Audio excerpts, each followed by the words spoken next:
अद श्रीदेवी भागवते द्वादशस्कन्धे दशमोऽध्यायः। व्यास उवाच ब्रह्मलोका दुर्ध्वभागे सर्वलोकोऽस्ति यः श्रुतः मणिद्वीपास मणिद्वीपस्य एवास्ति यत्र देवी विराजते सर्वस्मादधिको यस्मात् सर्वलोकोऽस्ततः स्मृतः पुरा पुराम्बये वायं कल्पितो मनसेष्टया सर्वदो निजवासार्धं प्रकृत्या मूलभूतया कैलासादधिको लोको वैकुण्ठादपि चोत्तमः गोलोकादपि सर्वलोकोऽधिकस्मृतः न न तत्समं त्रिलोक्यं तु सुन्दरं विद्यते क्वचित् चत्रिभूतं त्रिजगतो भवसन्तापनाशकं छायाभूतं तदेवास्ति ब्रह्माण्डानां तु सत्तमा। बहुयोजनविस्तीर्णो गम्भीरस्तावदेव हि मणिद्वीपस्य परितो वर्तते तु सुधोदधिः मरुत्सङ्घट्टनोत्कीर्णतरङ्गशतसङ्कुलः रत्नाच्छवालुकायुक्तो झषशङ्खसमाकुलः वीचिसङ्घर्षसञ्जातलहरीकणशीतलः नानाध्वजसमायुक्तनानापोतगतागतैः विराजमानः परितस्त्रीरत्नद्रुमो महान् तदुत्तरमयोधातु निर्मितो गगने ततः सप्तयोजनविस्तीर्णः प्राकारो वर्तते महान् नानाशस्त्रप्रहरणा नानायुद्धविशारदाः रक्षकानिव सन्त्यत्र मोदमानाः समन्ततः चतुर्द्वारसमायुक्तो द्वारपालशतान्वितः नानागणैः परिवृतो देवी भक्तियुतैर्नृपा दर्शनार्थं समायान्ति ये देवा जगदीशितुः तेषां गणावसन्त्यत्र वाहनानि च तत्र हि विमानशतसङ्घर्ष घण्टास्वनसमाकुलः हयहेशाङ्कुराघात बधिरीकृतदिग्मुखः गणैः किल किलारावैर्वेत्रहस्तैश्च ताडिताः सेवका देवसङ्घानां भ्राजन्ते तत्र भूमिपा तस्मिन् कोलाहले राजन् शब्दः केनचित् क्वचित् कस्यचित् श्रूयतेऽत्यन्तं नानाध्वनिसमाकुले पदे पदे मिष्टवारि परिपूर्णसरांसि च वाटिका विविधा राजन् रत्नद्रुमविराजिताः तदुत्तरं महासारधातुनिर्मितमण्डलः सालोपरो महानस्ति गगनस्पर्शि यच्छिरः तेजसा स्याच्छतगुणः पूर्वसालादयं परः गोपुरद्वारसहितो बहुवृक्षसमन्वितः या वृक्षजातयः सन्ति सर्वास्ताः तत्र सन्ति च निरन्तरं पुष्पयुताः सदा फलसमन्विताः नवपल्लवसंयुक्ताः परसौरभसङ्कुलाः पनसावकुलालोद्राः कर्णिकारच्च सिंसुपाः देवदारुकाञ्चनारा आम्राच्चैव सुमेरवाः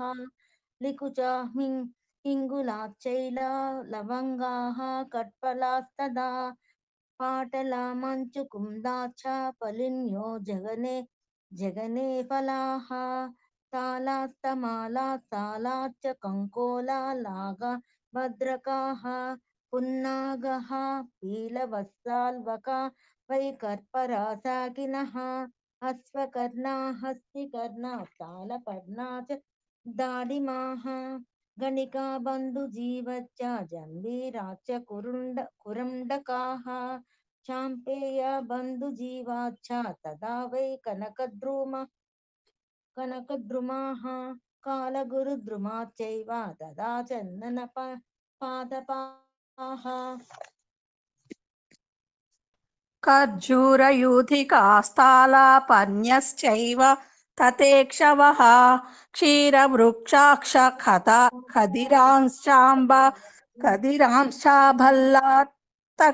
भल्लातकास्तथा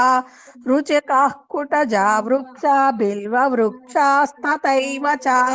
तुलसीनां वनान्येवं मल्लिकानां तथैव च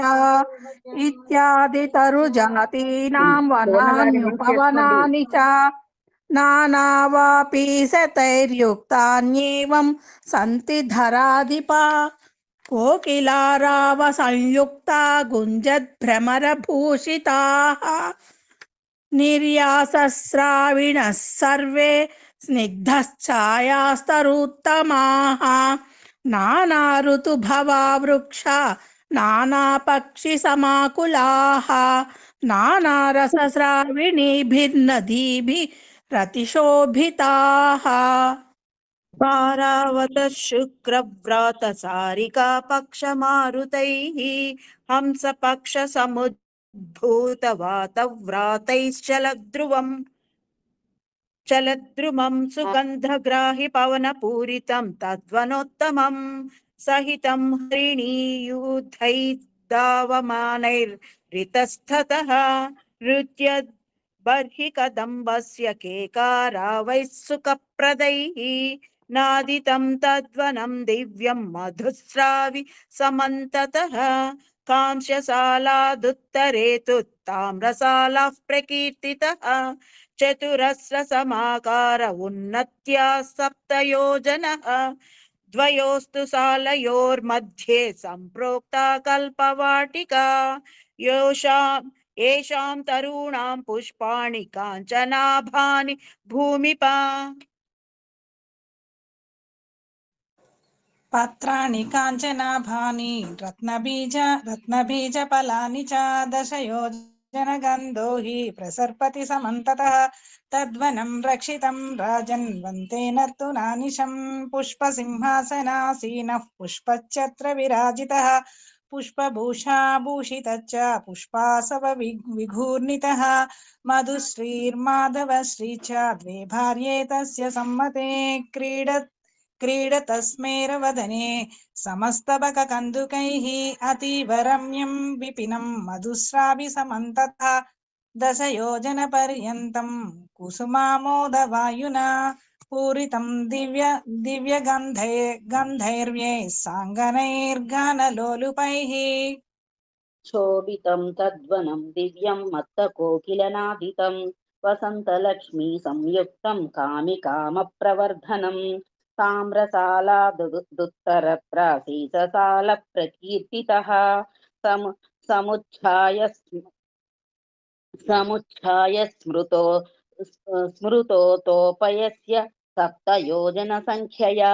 सन्तानवाटिका मध्ये शालयोस्तु द्वयोर्नृपा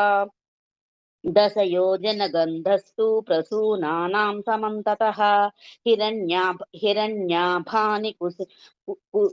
कुसुमान्युत्पलानि निरन्तरम् अमृतद्रवसंयुक्तफलानि मधुराणि च ग्रीष्मर्तुर्नायकस्तस्य वाटिकाया नृपोत्तमा शुक्रश्रीश्च शुचिश्रीश्च द्वे भार्ये तस्य सम्मते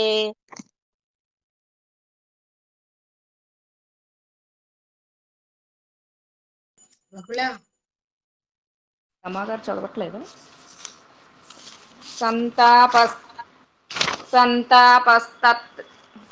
సంతాపత్రస్తలోకాస్తు వృక్షమూలేషు సంస్థితాః నానాసిద్ధైః పరివృతో నానాదేవైः సమన్వితः విలాసినీనాం బృందైస్తు చందనద్రవపంకిలైః పుష్పమాలాభూషితైస్తు తాళవృంతకరాంబుజైః प्राकारः शोभितो राजञ्चेतलाम्बुनिषेविभिः सीससालादुत्तरत्राप्यारकूटमयः शुभः प्राकारो वर्तते राजन्मुनियोजनदैर्घ्यवान् हरिचन्दनवृक्षाणां वाटी मध्ये तयोः स्मृता सालयोरधिनाथस्तु वर्षर्तुर्मेघवाहनः विद्युत्पिङ्गलनेत्रश्च जीमूतकवचः स्मृतः वज्रनिर्घोषमुकरश्चेन्द्रधन्वा समन्ततः सहस्रशो वारिधारा मुञ्चन्नास्ते गणावृतः नभः श्रीश्च नभस्य स्वरस्यारस्य मालिनी अम्बादुला निरत्निश्च भ्रमन्ति मेघयन्तिका वर्षयन्ति चिपुणिका वारिधारा च सम्मताः वर्षर्तोर्द्वादश प्रोक्ताः शक्तयो मदविह्वलाः नवपल्लववृक्षाश्च नवीनलतिकान्विताः हरितानि तृणान्येव वेष्टितायैर्धराखिला नदीनदप्रवाहाश्च प्रवहन्ति च वेगतः सरांसि कलुषाम्बूनि रागिचित्तसमानि च वसन्ति देवाः सिद्धाश्च ये देवी कर्मकारिणः वापीकूपतटाकाश्च यैर्देव्यर्थं समर्पिताः ते गणा निवसन्त्यत्र सविलासाश्च साङ्गनाः हारकूटमयादग्रे सप्तयोजनदैर्घ्यवान् पञ्चलोहात्मकस्तालो मध्ये मन्दारवाटिका नानापुष्पलताकीर्णा नानापल्लवशोभिता अधिष्ठातात्र सम्प्रोक्तः शरदृतुलनामयः इषुलक्ष्मीरोर्जलक्ष्मीर्द्वे भार्ये तस्य सम्मति नानासिद्धा वसन्त्यत्र साङ्गनाः सपरिच्छदाः पञ्चलोहमयादग्रे सप्तयोजनदैर्घ्यवान् दीप्यमानो महाशृङ्गैर्वर्तते रौप्यसालकाः पारिजाताटवीमध्ये प्रसूनस्तबकान्विता दशयोजनगन्धीनि कुसुमानि समन्ततः यो मोदयन्ति गणाः सर्वाणि देवी कर्मकारिणः तत्रादिनादः सम्प्रोक्तो हेतर्महोज्ज्वलः सगणसायुधः सर्वान् रागिणो रञ्जयन् नृपा सहस्री च सहस्रश्री द्वे भार्ये तस्य सम्मते वसन्ति तत्र सिद्धाश्च ये देवी व्रतकारिणः रौप्यशाला मयादग्रे सप्तयोजनदैर्घ्यवान् सवर्णशाल सम्प्रोक्ता सप्तहाटककल्पितः मध्ये कदम्बवाटी तु पुष्पपल्लवशोभिता कदम्बमदिराधारः प्रवर्तन्ते सहस्रशः याभिर्निपीतपीताभिर्निजानन्दोऽनुभूयते तत्राधिनाथसम्प्रोक्त शैशिरर्तुर्महोदयः तपश्रीश्च तपस्यश्री द्वे भार्ये तस्य सम्मते मोदमानः सहैताभ्यां वर्तते शिशिराकृतिः नानाविलाससंयुक्तो नानागणसमावृतः निवसन्ति महासिद्धा ये देवी दानकारिणः नानाभोगसमुत्पन्न महानन्दसमन्विताः साङ्गनाः परिवारैस्तु सङ्गशः परिवारिताः स्वर्णसालमयादग्रे मुनियोजनदैर्घ्यवान् पुष्परागमयः सालः कुङ्कुमारुणविग्रहः पुष्परागमयी भूमिर्वनान्युपना वनानि च रत्नवृक्षालवालाश्च पुष्परागमया स्मृताः प्राकारो यस्य रत्नस्य तद्रत्नरचितात्रुमाः वनभूः पक्षिणश्चैव रत्नवर्णजलानि च मण्डपा मण्डपस्तम्भाः सरांसि कमलानि च प्राकारे तत्र यद्यस्मात् तत्सर्वं तत्समं भवेत् परिभाषेयमुद्दिष्ट रत्नसालादिषु प्रभो तेजसा स्याल्लक्षणगुणः सालात् परो नृपा दिक्पाला निवसन्त्यत्र प्रतिब्रह्माण्डवर्तिनां दिक्पालानां समष्ट्यात्मरूपा स्फूर्जद्वरायुधाः पूर्वाशायां समुत्तुङ्गा शृङ्गापूरमरावती नानोपवनसंयुक्ता महेन्द्रस्तत्र राजते स्वर्गशोभा च या स्वर्गे यावती स्यात् ततोऽधिका समष्टिशतनेत्रस्य सहस्रगुणस्मृता ऐरावतसमारूढो वज्रहस्तः प्रतापवान् देवसेना परिवृतो राजतेऽत्र शतक्रतुः देवाङ्गनागणायुता सची तत्र विराजते वह्निकोणे वह्निपुरी वह्ने च सदृशी नृपा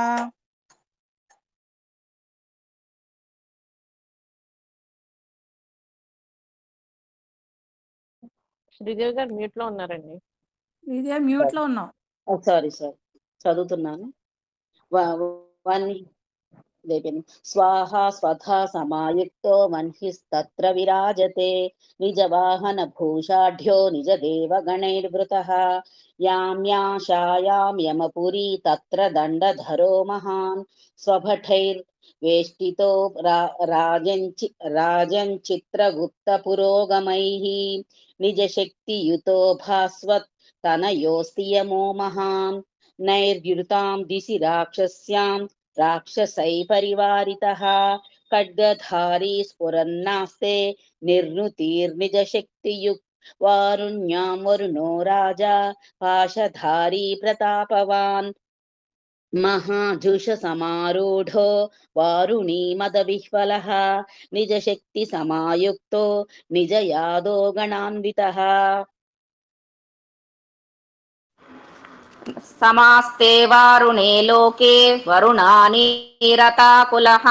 वायुकोणे वायुलोको वायुस्तत्राधितिष्ठति वायुसाधनसंसिद्धयोगिभिः परिवारितः ध्वजहस्तो विशालाक्षो मृगवाहनसंस्थितः मरुद्गणैः परिवृतो निजशक्तिसमन्वितः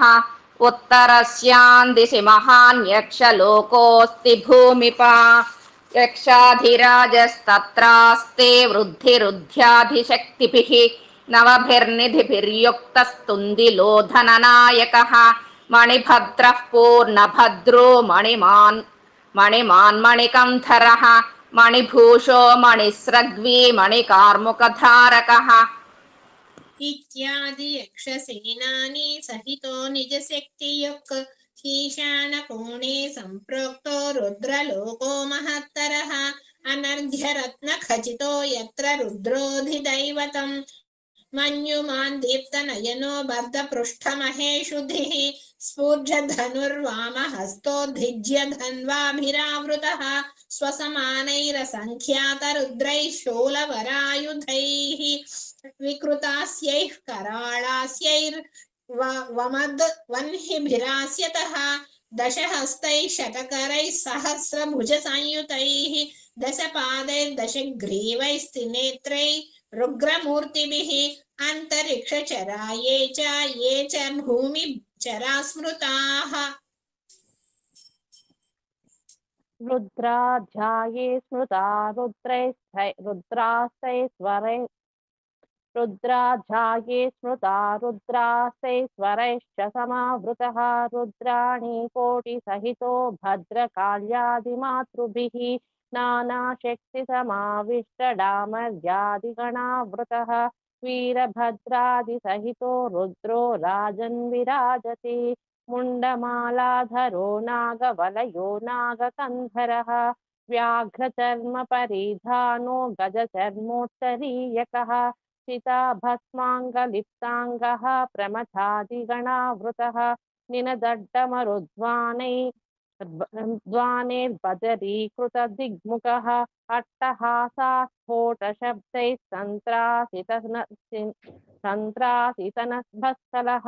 भूतसङ्घसमाविष्टो भूतावासो महेश्वरः ईशानदिक्पतिस्तोऽयं नाम्ना शेषान एव च इति श्रीदेवी भागवते महापुराणे अष्टादशसाहस्र्यां संहितायां द्वादशस्कन्धे दशमोऽध्यायः। अथ एकादशोऽध्यायः पद्मरागादिमणिनिर्मितप्राकारवर्णनं व्यास उवाच पुष्परागमयादग्रे कुङ्कुमारुणविग्रहः पद्मरागमयस्थालो मध्ये भूचैव तादृशी दशयोजनवान् दैर्घ्ये गोपुरद्वारसंयुतः तन्मणिस्तम्भसंयुक्ता मण्डपास्ततसो नृपा मध्ये भुवि समासीना चतुष्षष्टिमिताः कलाः नानायुधधारा वीरारत्नभूषणभूषिताः प्रत्येकलोकस्थानां तु तत्तलोकस्य नायकाः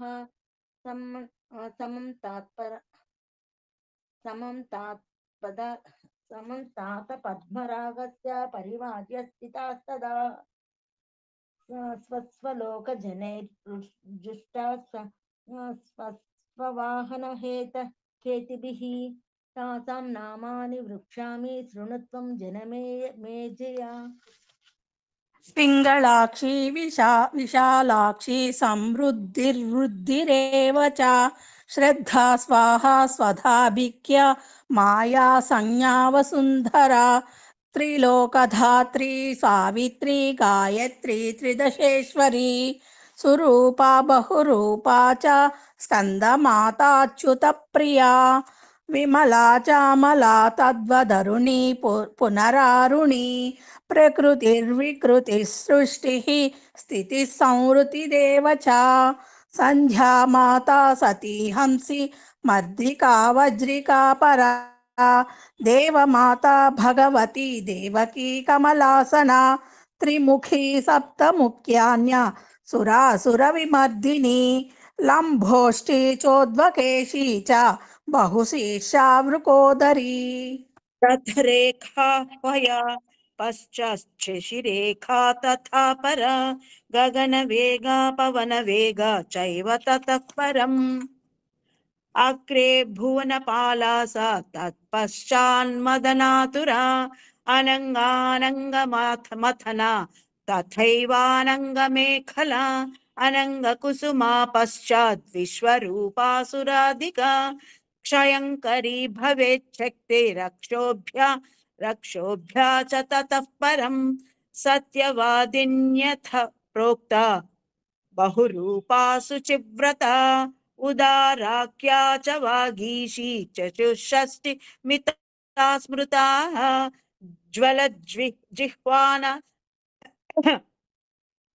ज्वलज्जिह्वानना सर्वा वमन्त्यो वह्निमुल्बणम् बलं जलं पिबामः सकलं संहरामो विभावसुम् पवनं स्तम्भयामोऽध्या भक्षयामोऽखिलं जगत् इति वाचं सङ्गिरन्ते क्रोधसंरक्तलोचनाः चापबाणधरा सर्वा युद्धायैवोत्सुकाः सदा दंष्ट्राकटकटारावैर्भदरीकृतदिङ्मुखाः पिङ्गोर्ध्वकेशसम्प्रोक्ता चापबाणधरा सदा शताक्षो हिणिका सेनाप्यैकैकस्याः प्रकीर्तिता एकैकशक्ते सामध्यं लक्षब्रह्माण्डनाशने शताक्षो हिणिका सेना तादृशी नृपसत्तमा किं न कुर्यात् जगत्यस्मिन् न शक्यं वक्तुमेव तत् सर्वापि युद्धसामाग्री तस्मिन् साले स्थिता मुने रथानां गणानानास्ति हयानां करिणां तथा शस्त्राणां गणाना त्वद्वत् त्वद्वद्गणानां गणना तथा पद्मरागमयादग्रे गोमेदमणिनिर्मितः दशयोजनधैर्येण प्राकारो वर्तते महान् भास्वज्जप्राप्र प्राप्रसूनाभो मध्यभूस्तस्य तादृशी गोमेदकल्पितान्येव तद्वासी सदनानि च पक्षिणस्तम्भवर्याश्च वृक्षा वाप्यः सरांसि च गोमेदकल्पिता एव विग्रहाः तन्मथस्था महादेव्यो द्वात्रिंशच्चक्तयुस्मृताः नानाशस्त्रप्रहरणा गोमेदमणिभूषिताः प्रत्येकलोकवासिन्यः परिवार्य समन्ततः गोमेदसाले सन्नद्धाः पिशाचवदना नृप स्वर्लोकवासिभिर्नित्यं पूजिताश्चक्रबाहवः क्रोधरक्ते क्षणाभिन्दिपचच्छिन्दिदहेति च वदन्ति सततं वाचं युद्धोत्सुकहृदन्तराः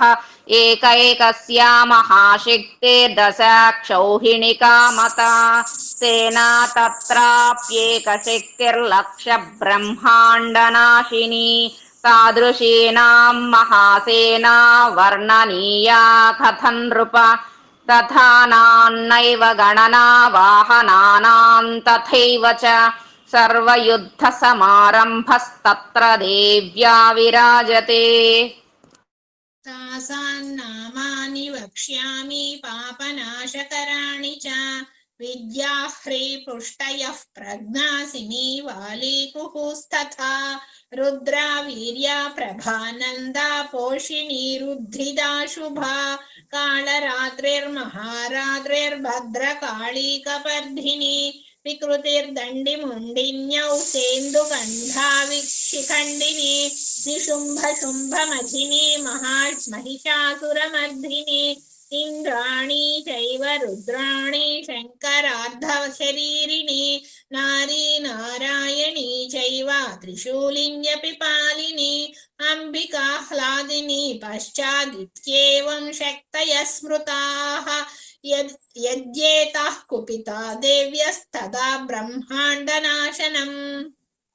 पराजयो न चैतासां कदाचित् क्वचिदस्ति हि गोमेदकमयादग्रे तद्वज्रमणिनिर्मितः दशयोजनतुङ्गोऽसौ गोपुरद्वारसंयुतः कपाटशृङ्खलाबद्धो नववृक्षसमुज्ज्वलः सालसन्मध्यभूम्यापि सर्वं हीरमयं स्मृतं गृहाणि वीथयोरध्या महामार्गाङ्गणानि च वृक्षालवालतरवस्तारङ्गा अपि तादृशाः दीर्घिकाश्रीणयो व्याप्यस्तटाकाः कूपसंयुताः तत्र श्रीभुवनेश्वर्या वसन्ति परिचारिकाः एकैका लक्षदासीभिः सेविता मदगर्विताः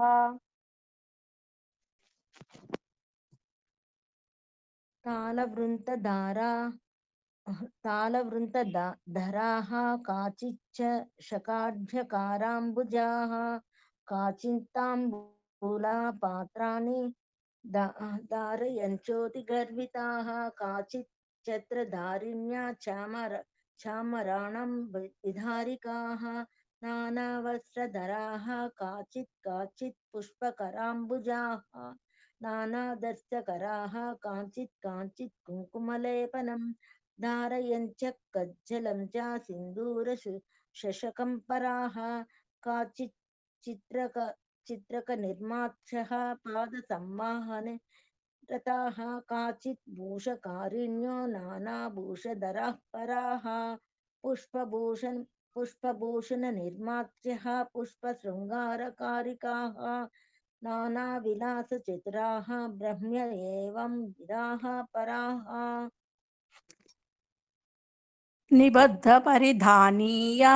युवत्स्यः सकला अपि देवी कृपालेशवशात् तुच्छीकृतजगत्त्रयाः एताद्धूत्य स्मृता देव्यः शृङ्गार मदगर्विताः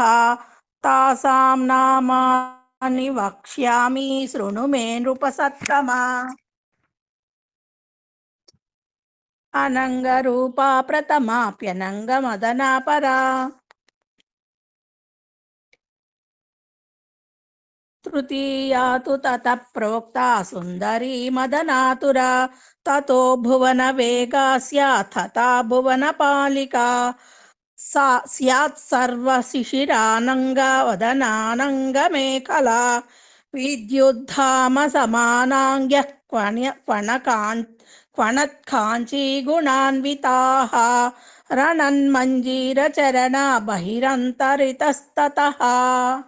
धावमानास्तु शोभन्ते सर्वा विद्युल्लतोपमाः कुशलाः सर्वकार्येषु वेत्रहस्ताः समन्ततः अष्टदिक्षु तथैतासां प्राकारात् बहिरेव च सदनानि विराजन्ते नानावाहनहेतिभिः वज्रसालादग्रभागे सालो वैडूर्यनिर्मितः दशयोजनतुङ्गोऽसौ गोपुरद्वारभूषितः वैडूर्यभूमि सर्वापि गृहाणि विविधानि च वीथ्योरथ्या महामार्गाः सर्वे वैडूर्यनिर्मिताः वापीकूपतटाकाश्च स्रवन्तीनां तटानि च वालुका चैव सर्वापि वैडूर्यमणिनिर्मिता त्राष्टदिक्षु परितो ब्रह्मादीनां च मण्डलं निजैर्गणैः परिवृतं भ्राजते नृपसत्तमा प्रतिब्रह्माण्डमातॄणां तासमष्टैरीरिताः ब्राह्मी माहेश्वरी चैव कौमारी वैष्णवी तथा वाराही च तथेन्द्राणि चामुण्डा सप्तमातरः अष्टमी तु महालक्ष्मीर्नाम्ना प्रोक्तास्तु मातरः ब्रह्मरुद्रादिदेवानां समाकारास्तु ताः स्मृताः जगत्कल्याणकारिण्या स्वस्वसेना समावृताः तत्सालस्य चतुर्द्वार्षु वाहनानि महेशितुः सज्जानि नृपते सन्ति सालङ्काराणि नित्यशः दन्तिनः कोटीशो वाहाः कोटिशशिबिकास्तदा हंसा सिंहाश्च गरुडा मयूरा वृषभास्तथा तैर्युक्तस्यन्द नास्तद्वत्कोटिशो नृपनन्दना पार्ष्णिग्राह समायुक्ता ध्वजैराकाशचुम्बिनः कोटिशस्तु विमानानि चिह्नानि वितानि च नानावादित्रयुक्तानि महाध्वजयुतानि च सालस्याप्यग्रे सालः परस्मृतः तुङ्गोसा बिन्द्रनीलाश्मनिर्मितः तन्मध्यभूस्तथा वीथ्यो महामार्गागृहाणि च वापिकूपतटाकाश्च सर्वे तन्मणिनिर्मिताः तत्र पद्मं तु सम्प्रोक्तं बहुयोजनविस्तृतं षोडशारं दीप्यमानं सुदर्शनमिवापरं तत्र षोडशशक्तीनां स्थानानि विविधानि च सर्वोपस्करयुक्तानि समृद्धानि वसन्ति तासां नामानि वक्ष्यामि शृणु मे नृपसत्तम कराळी विकराळी च तथोमा च सरस्वती श्रीदुर्गोषा तथा लक्ष्मी श्रुतिश्चैव स्मृतिधृतिः श्रद्धा मेधामतिः कान्तिरार्या षोडशशक्तयः नीलजीमूतशङ्काशाः करवालकराम्बुजाः समाखेटकधारिण्यो युद्धोपक्रान्तमानसाः सेनान्यः सकला एता श्रीदेव्या जगदीशितुः प्रतिब्रह्माण्डसंस्थानां शक्तीनां नायिका स्मृताः ब्रह्माण्डक्षोभकारिण्यो देवी शक्त्युपबृंहिताः नानारथसमारूढा नानाशक्तिभिरन्विताः एतत्पराक्रमं वक्तुं सहस्रास्योऽपि न क्षमः इन्द्रनीलमहासालगग्रे तु बहुविसृतः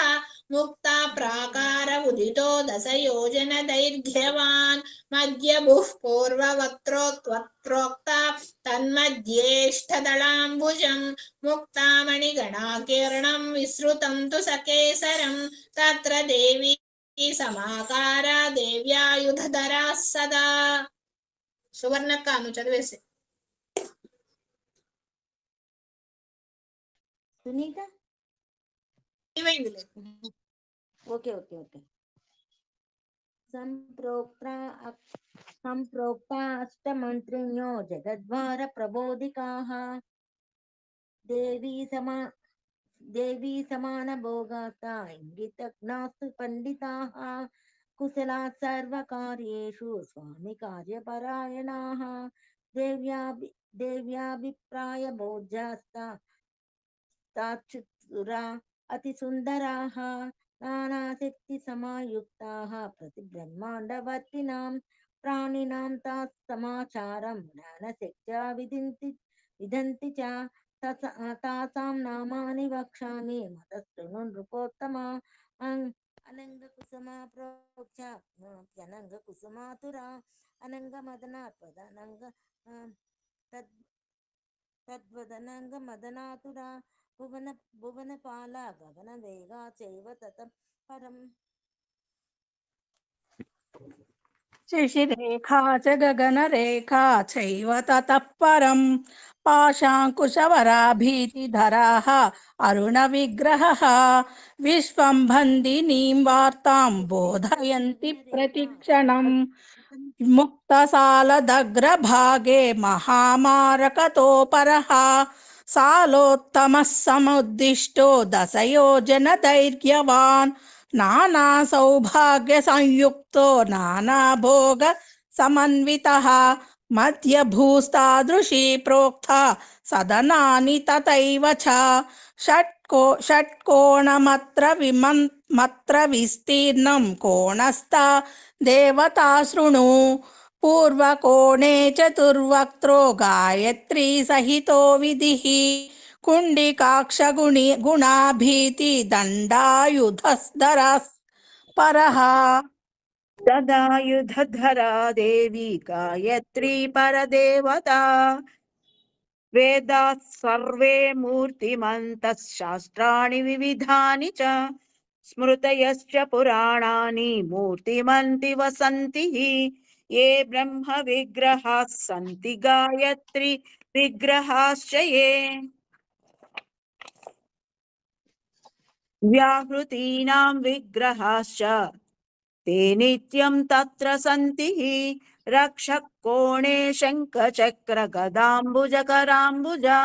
सावित्री स्वर्तते तत्र महाविष्णुश्च तादृशः ये विष्णुविग्रहाः सन्ति मत्स्यकूर्मादयोऽखिलाः सावित्री विग्रहा ये च ते सर्वे तत्र सन्ति वायुकोणे परस्वक्षमालाभयपरान्वितः रुद्रो वर्तते प्रा सर्वस्वत्यपि तादृशी ये तु रुद्रभेदाः स्युर्दक्षिणास्यादयो नृष गौरीभेदाच्च ये सर्वे ते तत्र निवसन्ति चतुष्षष्ठ्यागमा ये चान्येऽप्यागमा स्मृताः ते सर्वे मूर्तिमन्तश्च तत्र वै निवसन्ति अग्निकोणे रत्नकुम्भं तथा मणिकरण्डकं दधानो निजहस्ताभ्यं कुबेरो धनदायकः नानावीथि समायुक्तो महालक्ष्मी समन्वितः देव्या निधिपतिस्त्वास्ते स्वगणैः परिवेष्टितः वारुणे तु महाकोणे मदनो रतिसंयुतः पाशाङ्कुशधनुर्बाणधरो नित्यं विराजते शृङ्गारामूर्तिमन्तस्तु तत्र सन्निहितः सदा ईशानकोणे विघ्नेशो नित्यं पुष्टिसमन्वितः पाशाङ्कुशधरो वीरो विघ्नहर्ता विराजते विभूतयो गणेशस्य याः सन्ति नृपोत्तमा ताः सर्वा निवसन्त्र्यत्य महेश्वर्यसमन्विताः प्रतिब्रह्माण्डसंस्थानां ब्रह्मादीनां समष्टयः एते ब्रह्मादयः प्रोक्ताः सेवन्ते जगदीश्वरीं महामारकतस्याग्रे शतयोजनदैर्घ्यवान्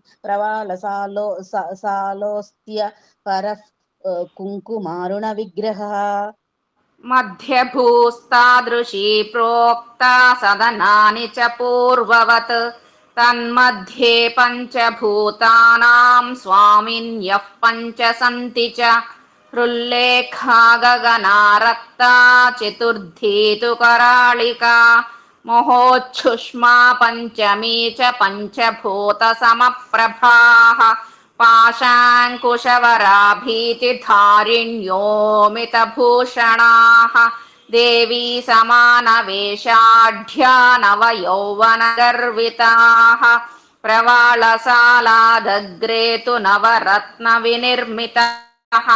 बहुयोजनविस्तीर्णो महासालोऽस्ति भूमिप तत्र चाम्नाय देवीनां सदनानि बहून्यपि नवरत्नमयान्येव तटाकाश्च सरांसि च श्रीदेव्या एव तारास्युस्ते तत्र निवसन्ति हि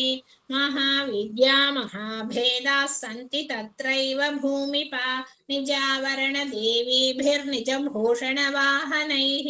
सर्वा देव्यो विराजन्ते कोटिसूर्यसमप्रभाः सप्तकोटिमहामन्त्रा देवताः सन्ति तत्र हि नवरत्नमयादग्रे चिन्तामणिगृहं महत् तत्रत्यं वस्तुमात्रं तु चिन्तामणिविनिर्मितं सूर्योद्गारोपलैस्त्वच्चन्द्रोद्गारोपलैस्तदा विद्युत्प्रबोधफलैः स्तम्भाः कल्पितास्तु सहस्रशः येषां प्रभाभिरन्तस्थं वस्तु किञ्चिन्न दृश्यते इति श्रीदेवी भागवते महापुराणे अष्टादशसाहस्र्यां संहितायां द्वादशस्कन्धे एकादशोऽध्यायः। अथ द्वादशोऽध्यायः मणिद्वीपनिरूपेण भुवनेश्वरी महत्यं व्यास उवाच तदेव देवी सदनं मध्यभागे विराजते सहस्रस्तम्भसंयुक्ता चत्वारस्तेषु मण्डपाः शृङ्गारमण्डपच्चको मुक्तिमण्डप एव च ज्ञानमण्डपसंज्ञस्तु तृतीयः परिकीर्तितः एकान्तमण्डपश्चैव चतुर्थः परिकीर्तितः नानावितानसंयुक्ता नानाधूपैस्तु धूपिताः कोटिसूर्यसमाः काञ्चा भ्राजन्ते मण्डपाः शुभाः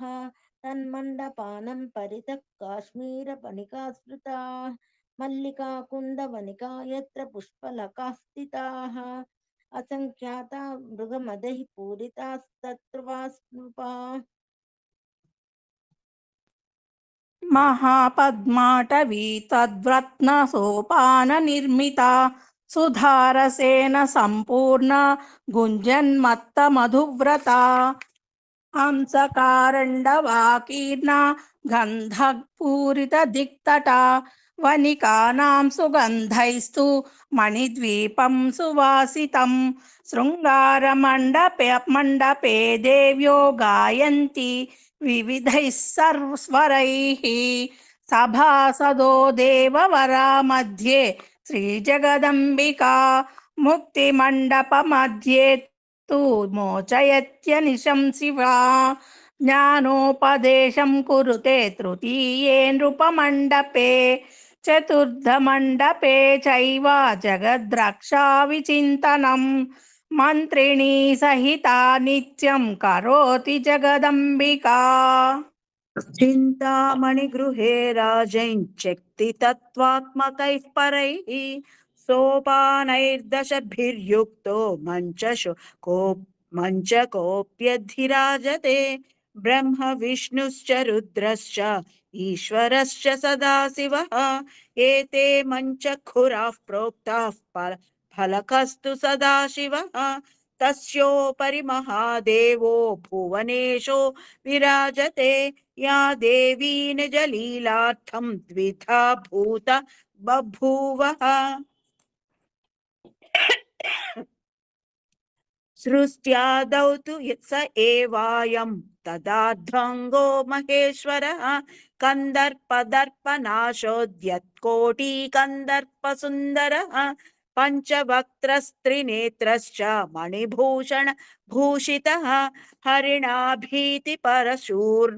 परशून्वरंश्च पर हरिणाभीतिपरशून्वरं च निजबाहुभिः नः षोडशाब्धोऽसौ देवः सर्वेश्वरो महान् कोटिसूर्यप्रतीकाशात् चन्द्रकोटिसुशीतलः शुद्धस्फटिकसङ्काशास्त्रिनेत्रः शीतलद्युतिः वामाङ्के सन्निषण्णास्य देवी श्रीभुवनेश्वरी नवरत्नगणाकीर्णा काञ्चीदाम विराजिता तप्त काञ्चन सन्नद्ध वैडूर्याङ्गदभूषणा कनकश्रीचक्रताटङ्का विटङ्कवदनाम्बुजा ललाटकान्तिविभव विजितार्धसुधाकरा बिम्बकान्तितिरस्कारी रदच्छद विराजिता लसत्कुङ्कुमकस्तूरी तिलकोद्भासितानना दिव्यचूडामणिस्फारा चञ्चन्द्रकसूर्यका उद्यत्कवी समस्वच्छ स्वच्छ नासाभरणभासुरा चिन्ताकलम्बित स्वच्छ मुक्तागुच्छ विराजिता पटीरपङ्ककर्पूरा कुङ्कुमालङ्कृतस्तनी विचित्र विविधा कल्पा कम्बुसङ्काशकन्धरा दाडिमी फलबीजाभा दन्तपङ्क्ति विराजिता अनर्घ्यरत्न घटिता मुकुटाञ्चितमस्तका मत्तालीमाला विलसदल काड्य मुखाम्बुजा कलङ्क कार्श्य निर्मुक्ता शरश्चन्द्र निभानना जाह्नवी सलिलावर्ता शोभिनाभिविभूषिता माणिक्यशकलाबद्धमुद्रिकाङ्गुलिभूषिता पुण्डरीकदळाकार नयनत्रय सुन्दरी कल्पिताच्छमहाराग पद्मरागोज्ज्वलप्रभा रत्नकिङ्किणिकायुक्त रत्नकङ्कणशोभिता मणिमुक्ता सरापार लसत्पदकसन्ततिः रत्नाङ्गुलिप्रवितत प्रभाजालससत्करा कञ्चुकी गुम्फिता सार नानारत्नतदिद्युतिः मल्लिकामोदिधम्मिल्ल मल्लिकालिसरावृता सुवृत्तनिबिडोत्तुङ्गकुचभारालसा शिवा वरपाशाङ्कुशाभीतिलसद्बाहुचतुष्टया सर्वशृङ्गारवेषाढ्या सुकुमाराङ्गवल्लरी सौन्दर्यधारा सर्वस्वा निर्व्याज करुणामयी निजसल्लापमाधुर्या विनिर्भत्सितकच्छपि कोटिकोटिरवीन्दूनां कान्तिं या बिभ्रति परा नानासखीभिर्दासीभिस्तथा देवाङ्गनादिभिः सर्वाभिर्देवताभिस्तु समन्तात् परिवेष्टिता इच्छाशक्त्या ज्ञानशक्त्या क्रियाशक्त्या समन्विता लज्जा तुष्टिस्तथा पुष्टिः कीर्तिः कान्तिः क्षमा दया बुद्धिर्मेधा स्मृतिर्लक्ष्मीः मूर्तिमन्त्योऽङ्गना स्मृताः जया च विजया चैवाप्यजिता चापराजिता निच्छा विलासिनी द्रोग्रीष्वघोरा मङ्गलानवा पीठशक्तय एतास्तु सेवं तेयां पराम्बिकां यश्चास्तु पार्श्वभागेस्तु निधितौ शङ्खपद्मकौ नवरत्नवहनज्जत्तदा वै काञ्चनाश्रवाः सप्तधातुवहानर्जो निधिभ्यां तु निनिर्गिताः सुधा स्विन्वन्तगामिन्यस्तास्तु सर्वा नृपसत्तमा सा देवी भुवनेशानि त्वदां तद्वामाङ्के विराजते सर्वे सात्वं महेशश्च यस्तङ्गदेवानान्यथा चिन्तामणिगृहश्चास्य प्रमाणं शृणि भूमिपा सहस्रयोजनायामं महतस्त्रपचक्षते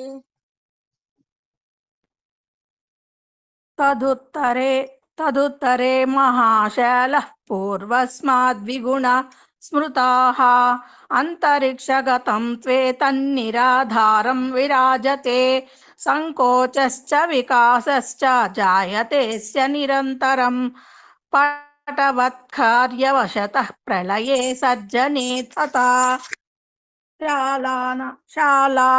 चैव सर्वेषां सर्वकान्तिपरावधि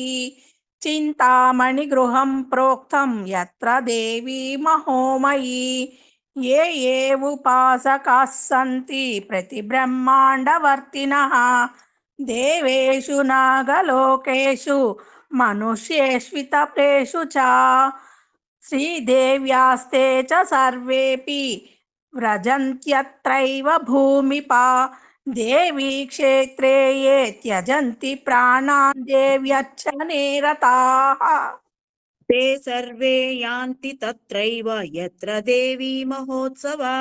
घृतकुल्या दुग्धकुल्या दधिकुल्या मधुस्रवाः स्यन्दन्ति सरितः सर्वास्तथामृतवहाः पराः द्राक्षारसवः काचित् जम्बूरसवहाः पराः आम्रेक्षुरसवाहिन्यो नद्यस्तास्तु सहस्रशः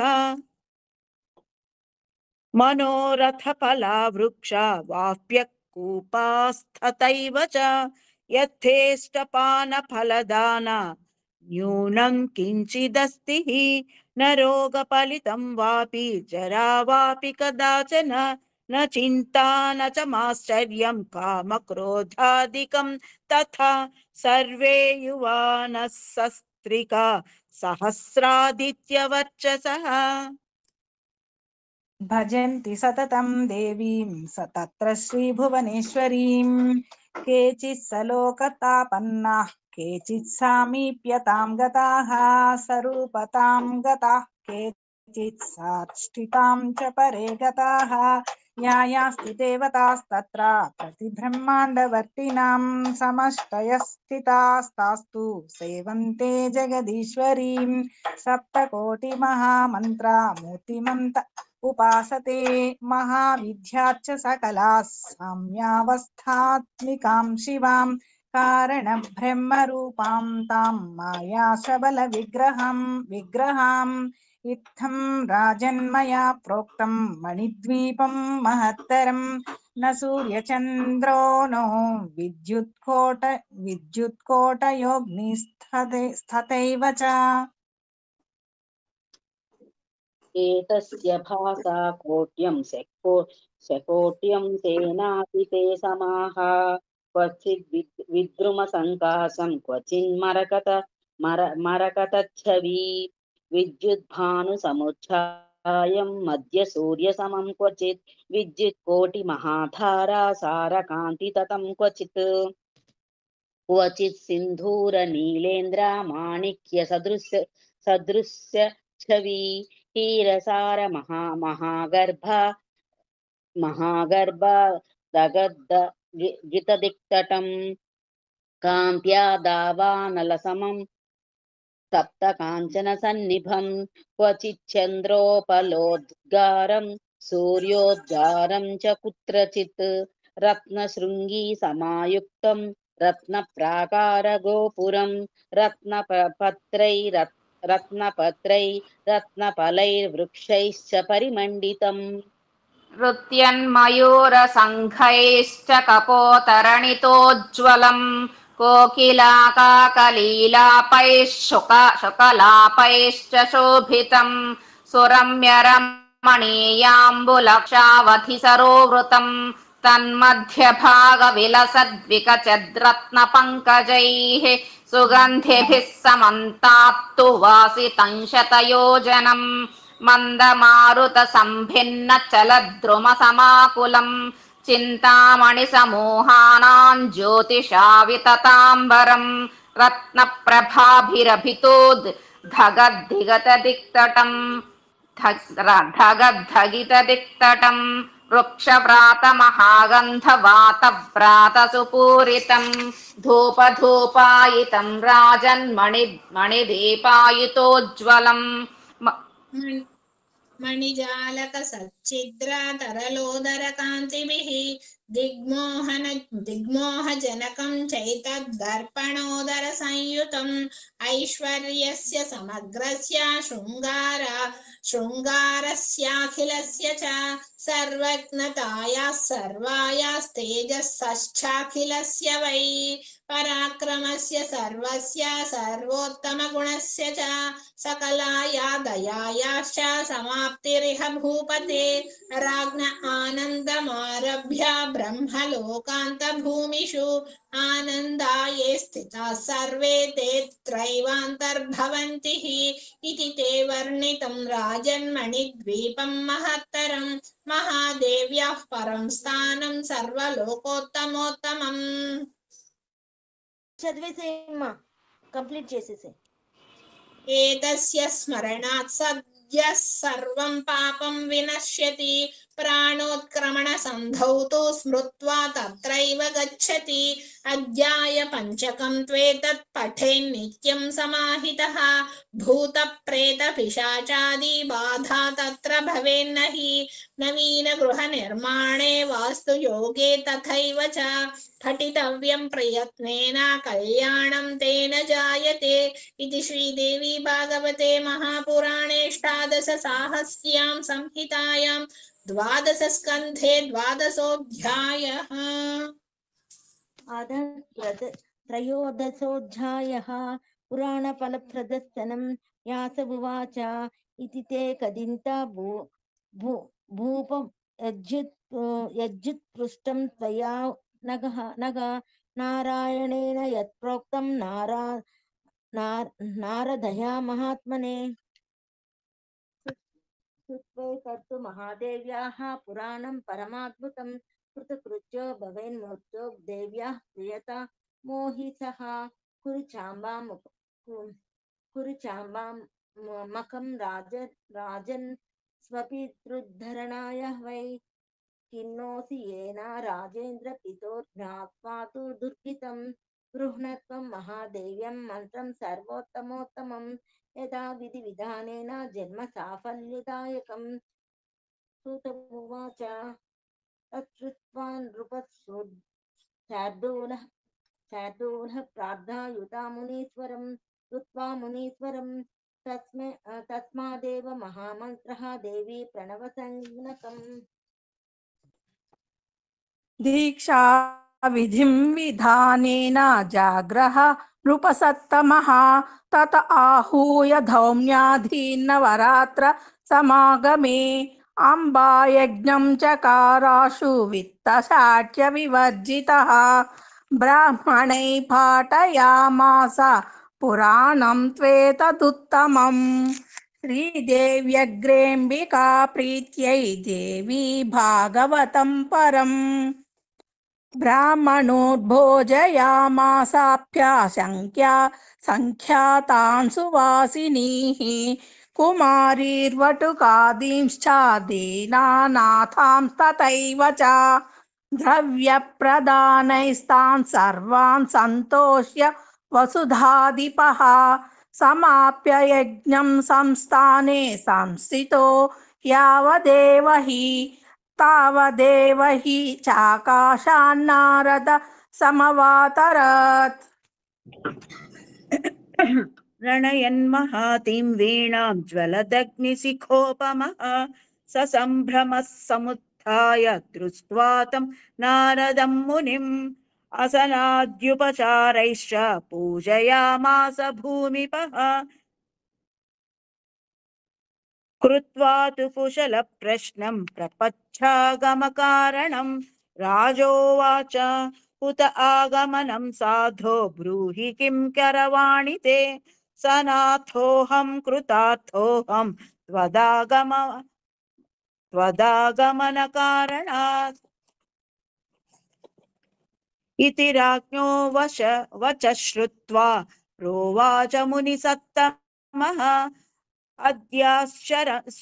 अद्याश्चर्यं मया दृष्टं देवलोके नृपोत्तम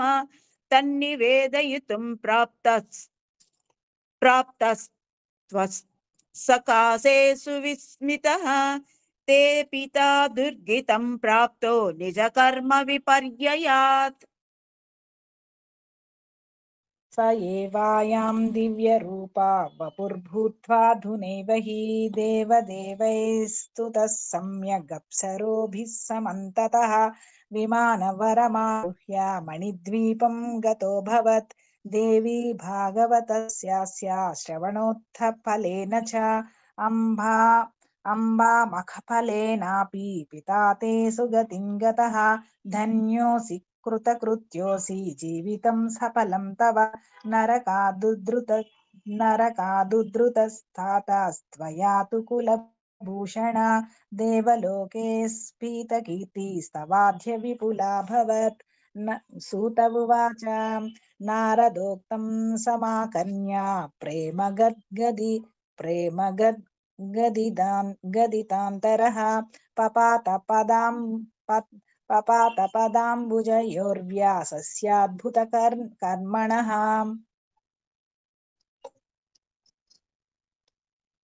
तवानुग्रहतो देवा कृतार्थोऽहं महामुने किं मया प्रतिकर्तव्यं नमस्कारादृते तव अनुग्राह्य सदैवाः मेवमेव त्वया मुने इति राज्ञो वच श्रुत्वाप्याश्वीर्भिरभिनन्द्य च उवाच वचनं श्लक्ष्ण्यं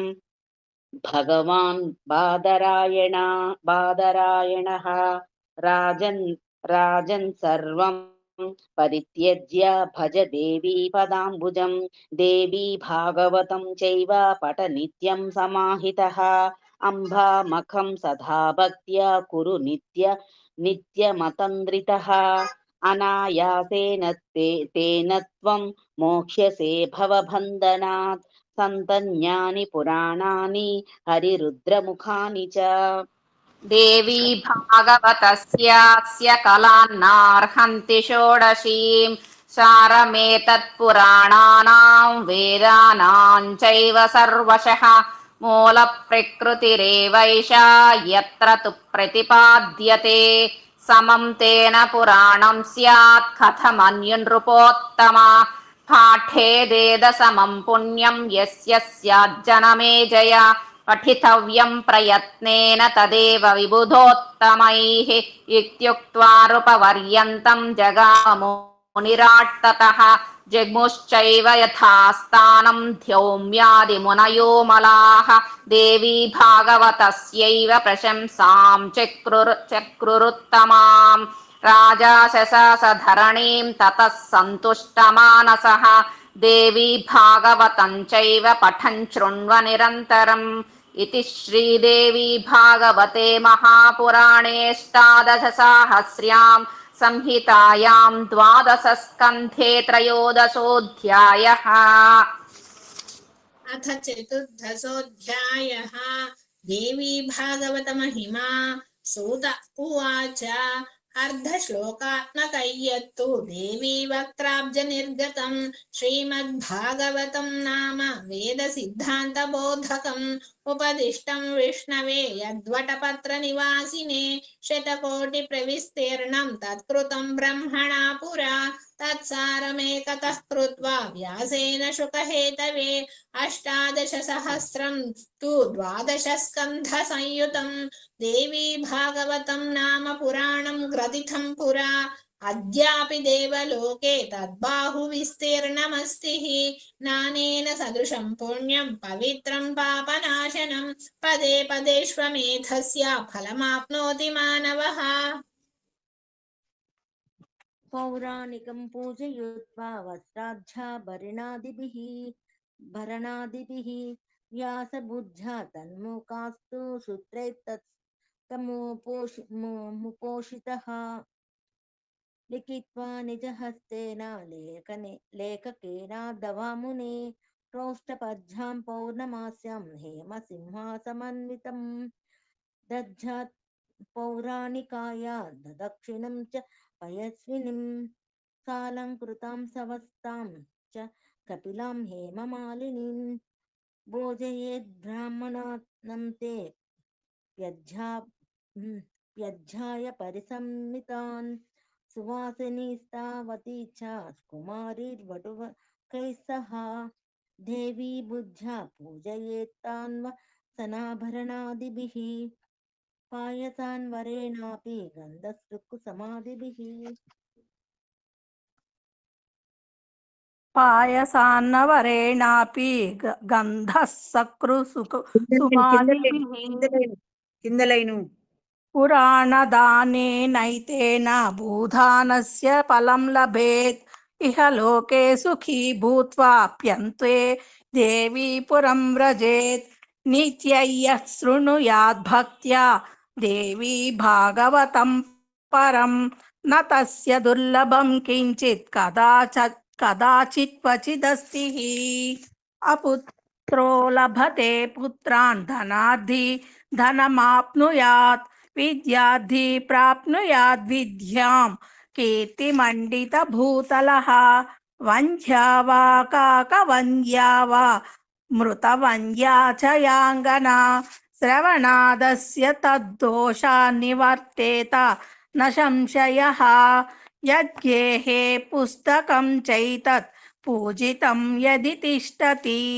తద్గేహం న త్యజే నిత్యం రమా చైవ సరస్వతి ये क्षन्ते तत्र वेताళడాకినీ రాక్షసాదయః జ్వరితంతు స్పృष्ट्वा పఠేదేతత్సమాహితః మండలాన్నాశమాప్నోతి జ్వరోదాహ సమన్వితः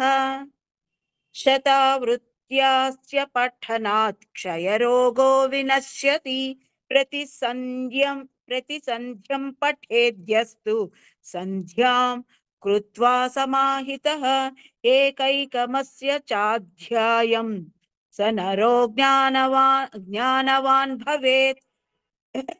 శకునాంశ్చైవ వీక్షేత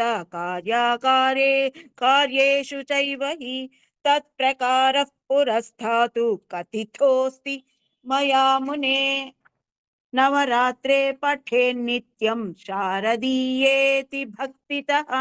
తస్యాంబికా తు సంతుష్టా దదాతిశ్చాదికం ఫలం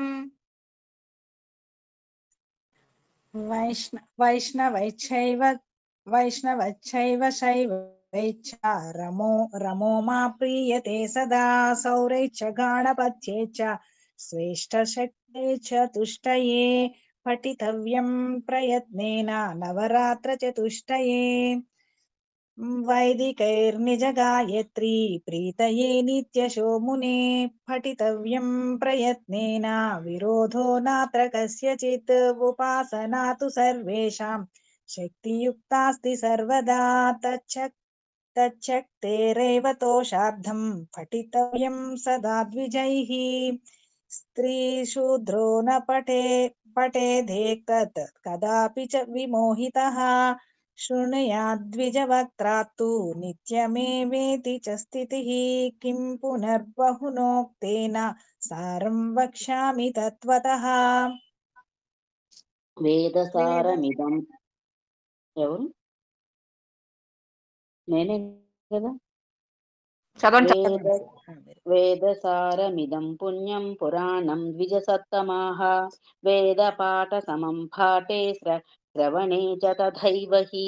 సచ్చిదానందరూపాం తాం గాయత్రీ ప్రతిపాదితాం నమామి హ్రీం మయీం దేవీం ధియో యో నః ప్రచోదయాత్ इति सूतवचः श्रुत्वा नैमिषियास्तपोधनाः पूजयामासु रत्युच्चै रत्युच्चैः सूतं पौराणिकोत्तमं प्रसन्नहृदयः सर्वे देवी पादाम्बुजार्चकाः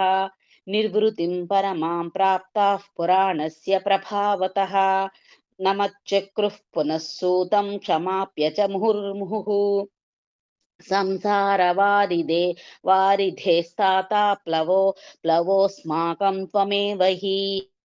इति स वराणामग्रतः श्रावयित्वा सकलनिगमगुह्यं दौर्गमेतत्पुराणं नतमदमुनिसङ्घं वर्धयित्वा शिशाम्बा चरणकमलभृङ्गो निर्जगामादसूतः इति श्रीदेवी भागवते महापुराणेष्टादशसहस्र्यां संहितायां द्वादशस्कन्धे चतुर्दशोऽध्यायः द्वादशस्कन्धसमाप्तम्। अपराधसहस्राणि क्रियन्ते हर्निशं मया दासोऽयमिति मां मत्वा क्षमस्व परमेश्वर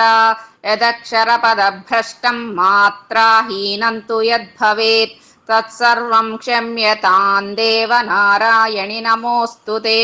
सर्वमङ्गलमाङ्गल्ये शिवे सर्वार्थसाधिके शरण्ये त्र्यम्बके देवी नारायणि नमोऽस्तु ते हर हर शम्भो गिरिजाबन्धो शिव शिव शङ्कर भूतपते गिरिश महापाज्जलधेरस्मन् उद्धर दीनकृपा जलधे कर शिवा शङ्कर शिवा शम्भो महादेव शङ्कर शिवा परम पार्वती हर हर महादेव शम्भो शङ्कर ओं नमः शिवाय।